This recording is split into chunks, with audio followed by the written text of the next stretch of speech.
truputuką naujokę ir jo, aš vadinasi Vanesa Streibytė, bet keisiu pavadinimą, aš nežinau, o gal net nesivadinsiu taip. Ir jo, ir šiandien parodysiu savo du mėgstamiausius dalykus, tai yra šampūną ir tušą gelę.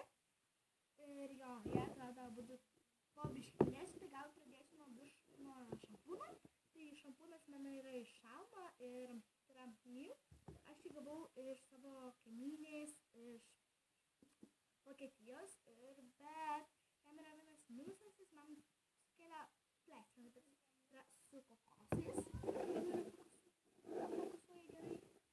Ir žiauriai skaniai kvepia, bet labai skaniai kvepia, bet truputuką sukelia pleistrą, nes dėl to, kad aš vakarais stepu su šitla kiekvieną vakarą, o kiekvieną rytą įsiplaunu su kitu. Bet kitas mane labai patinka dėl to, kad jisai nekvepia normaliai ir tai yra šitančiaus.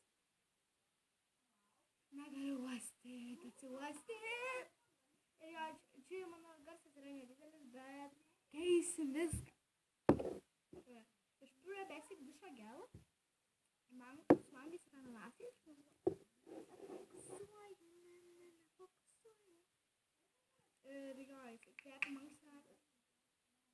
Jis yra toksai oranžinis, toks truputuk, aš nežinau, nelabai matau.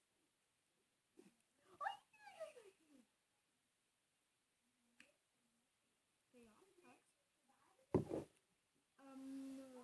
Šitas yra baltas jaučia. Nežinau, aš neprisimenu.